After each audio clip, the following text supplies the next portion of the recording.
सदी वॉइस के मुअज़्ज़िज़ दोस्तों, पीडीएम की भिखारी हुकूमत की तारीखी बेइज्जती हुई है। पूरा इस्लामाबाद बंद करके और तालीमी इदारों को छुट्टी देने के बाद भी इनके हाथ कुछ नहीं आया। शोशा ये छोड़ा गया कि मुत्तहिदा अरब अमारात के सदर पाकिस्तान के दौरे पर आ रहे हैं, इसलिए छुट्टी दी गई है। लेकिन मुत्तहिदा अरब अमारात के सदर ने इन भिखारियों की ऐसी बेइज्जती की जिसकी नज़ीर तारीख में नहीं मिलती। फवाद चौधरी को हुकूमत ने गायब कर दिया था, फिर ऐन वक्त पर कहा गया कि हम इन्हें अदालत में पेश नहीं कर सकते क्योंकि यूएई के सदर आ रहे हैं। लेकिन इनका ये ड्रामा ज्यादा देर पा साबित नहीं हो सका। यूएई के सदर ने इनको ऐसा इनकार किया कि ये अब दुनिया भर में किसी को मुंह दिखाने के लायक नहीं रहे। दूसरी जानिब हाजी को भी दो ऑप्शंस पेश कर दिए गए हैं। बगलोल ने कहा है कि वो अब किताबें पढ़ेंगे और सियासी मामलात में नहीं पढ़ेंगे। जब मुल्क को दहशतगर्दी और माशी बहरान में धकेल दिया तो अब किताबें पढ़ने का क्या फायदा। किताबें तो तब पढ़नी चाहिए थी जब जरूरत थी। आपने तो अवाम से जीने का हक भी छीन लिया है। इम्पोर्टेड हुकूमत हर मुमकिन कोशिश कर रही है कि तहरीके इंसाफ को हर तरफ से खामोश करा दिया जाए, लेकिन इनके हाथ कोई सबूत नहीं आ रहा। इमरान खान के खिलाफ तोशा खाना केस में फर्द जुर्म आयद करने की तैयारी हो चुकी है और फर्द जुर्म अदालतें नहीं बल्कि हाजी के लोग आयद करेंगे। और ये वही लोग हैं जो फवाद चौधरी के चेहरे पर काला कपड़ा डालकर अदालत में पेश करने के अहकामात जारी करते रहे। जब अदालत में तफ्तीशी अफसर को कहा गया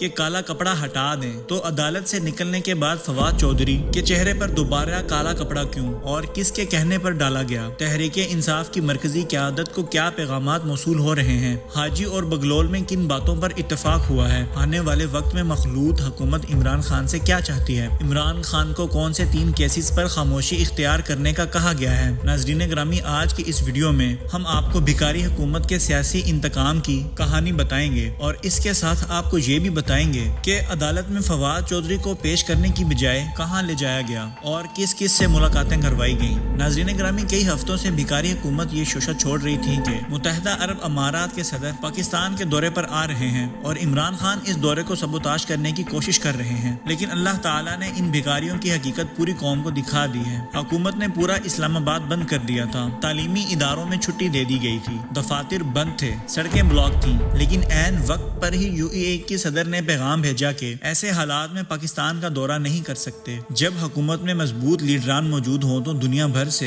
लीडर दौरा करने आते हैं, जबकि भिखारियों को अल्लाह ताला इसी तरह जलील करवाता है। मखलूत हुकूमत ने मीडिया पर यह झूठी खबर फैलाई कि मौसम की खराबी के बायस ये दौरा कैंसिल हुआ है। दोस्तों, क्या आप नहीं जानते कि मगरबी ममालिक में सबसे ज्यादा बर्फबारी होती है, तूफान आते हैं, बारिशें होती हैं और हमेशा मौसम खराब रहता है। लेकिन फिर भी बैरून मुल्क के सरबराहान दौरा करने जरूर जाते हैं। यहाँ तो बिल्कुल नॉर्मल मौसम था, तो फिर दौरा क्यों कैंसिल किया गया। मुमकिन है कि यूएई के सदर को यहाँ कोई बंदा बात करने के लायक ही न लगा हो, और ये भी मुमकिन है कि इस तरह भिखारियों से बात करने में अपना वक्त बर्बाद करना भी इन्हें ठीक ना लगा हो। दोस्तों, भिखारी हुकूमत को दुनिया भर में परेशानी का सामना करना पड़ रहा है, लेकिन पाकिस्तान के अंदर ये लोग इतने ताकतवर हो गए हैं कि मुखालिफिन को फौरी तौर पर उठवा देते हैं और इन्हें टॉर्चर करते हैं। यहाँ जंगल का कानून नहीं बल्कि सिरे से कोई कानून है ही नहीं। फवाद चौधरी को भी इस दौरे की आड़ में गायब रखा गया। कल उनकी पेशी थी, लेकिन अदालत में जजेस इंतजार करते रहे, जबकि बाहर कोई नहीं जानता था कि फवाद चौधरी कहाँ हैं और किस हाल में हैं। किस नामालूम मकाम पर किस नामालूम शख्सियत से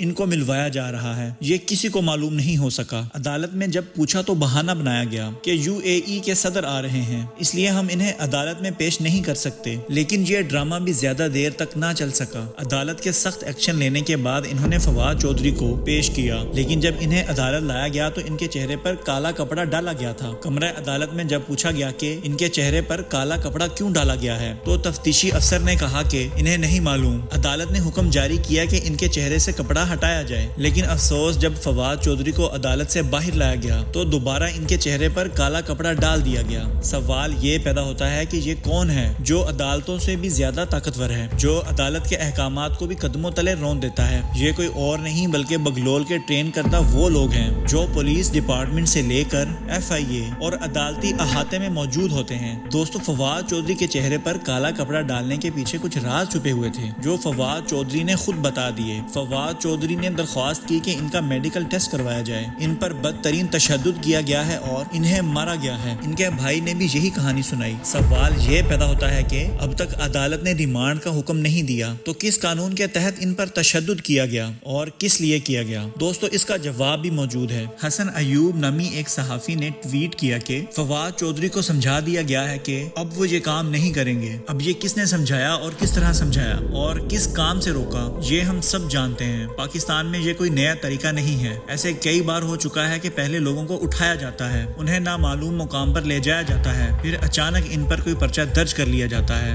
FIA میں پیش کیا جاتا ہے اور ریمانڈ ملتے ہی ان پر ایسا تشدد کیا جاتا ہے کہ کسی کے وہم و گمان میں بھی نہیں ہوتا۔ دوستو، فواد چودھری کا کیا گناہ تھا جو ان پر تشدد کیا جا رہا ہے اور انہیں اس قدر بے دردی سے مارا جا رہا ہے؟ انہوں نے تو صرف اتنا کہا تھا کہ عمران خان کا تختہ الٹنے میں سابق جرنیل ملوث تھے، الیکشن کمیشن کو سیدھا ہونے کا کہا تھا اور ساتھ ہی بغلول کو للکارا تھا کہ ہمت ہے تو اب ہمیں آزما کر دیکھ لیں، بس بہت ہو گیا، اس سے آگے ہم برداشت نہیں کریں گے۔ فواد چودھری کو انہی 3 بیانات کی پاداش میں ٹارچر کیا جا رہا ہے اور اس کی آڑ میں تحریک انصاف کے دیگر رہنماؤں کو پیغام دیا جا رہا ہے کہ آپ بھی سیدھے ہو جائیں ورنہ آپ کے اس سے بھی بدترین حالات ہوں گے۔ ناظرین گرامی، بھکاری حکومت نے حالات اتنے خراب کر دیے ہیں کہ اب عمران ریاض نے بھی کہہ دیا ہے کہ ان کی جان کو خطرہ ہے اور انہوں نے ایک ویڈیو بنائی ہے جس میں انہوں نے اپنے قاتلوں کا ذکر کیا ہے۔ اس سے قبل عمران خان بھی ایک ایسی ویڈیو بنا چکے ہیں۔ صحافی ہارون الرشید کہتے ہیں کہ ان تمام لوگوں کو دھمکانے کا مقصد عمران خان کو 3 باتوں پر راضی کرنا ہے کہ بھکاریوں اور بغلول نے صدر مملکت عارف الوی کو کے ذریعے عمران خان کو پیغام دیا ہے کہ آپ ہمیں یہ یقین دہانی کروائیں کہ آپ ارشد شریف قتل کیس کی انکوائری نہیں کریں گے، امریکی سائفر کی بات نہیں کریں گے اور نواز شریف کو بھی نہیں چھیڑیں گے۔ اگر یہ تینوں باتیں مان لی جاتی ہیں تو عمران خان اور ان کے ساتھیوں سمیت سب کو بخش دیا جائے گا، لیکن دوسری جانب عمران خان اس سے انکار کر رہے ہیں۔ انہوں نے کہا ہے کہ میں ان کو کبھی بھی نہیں چھوڑوں گا، میں نے عوام کو سچ بتانا ہے اور ان کی حقیقت پوری دنیا کے سامنے رکھنی ہے۔ دوستو، اب آپ خود سوچیں کہ ڈاکٹر شہباز گل کو سے شروع ہونے والا سلسلہ اعظم سواتی سے ہوتا ہوا فواد چودھری تک اور شیخ رشید تک جا پہنچا ہے۔ فواد چودھری کے ساتھ تو لا قانونیت کی حد کر دی گئی ہے، جو حقوق کلبھوشن یادو کو دیے گئے تھے وہ تو فواد چودھری کو بھی نہیں دیے جا رہے۔ صحافی عمران ریاض کو قتل کرنے کی سازش کی جا رہی ہے، لیکن ان تمام فیصلوں کو حاجی کا کردار ہی عملی شکل دے سکتا ہے۔ حاجی کے پاس اب صرف 2 آپشنز ہیں، یا تو بغلول کی طرح اقتدار ہاتھ میں لے اور عوام کی لعنتوں کا رخ اپنی جانب کرے، یا پھر دونوں فریقین کی صلح کرا کر ملک کو ترقی کرنے دے۔ اب دیکھنا یہ ہے کہ حاجی کیا فیصلہ کرتے ہیں، کیونکہ یہ ملک مزید معاشی بحران کا متحمل نہیں ہو سکتا۔ اس لیے امید ہے کہ ہمیں جلد بھکاریوں سے چھٹکارا مل جائے گا اور ملک ایک بار پھر درست قیادت کے ہاتھوں میں چلا جائے گا۔ جی تو معزز دوستو، یہ تھی ہماری آج کی ویڈیو۔ آپ دوستوں کی رائے اس حوالے سے کیا کہتی ہے کمنٹ باکس میں ضرور بتائیے گا۔ انشاءاللہ آپ سے ملاقات ہوتی ہے اگلی ویڈیو میں، تب تک اپنا خیال رکھیے۔ اللہ نگہبان۔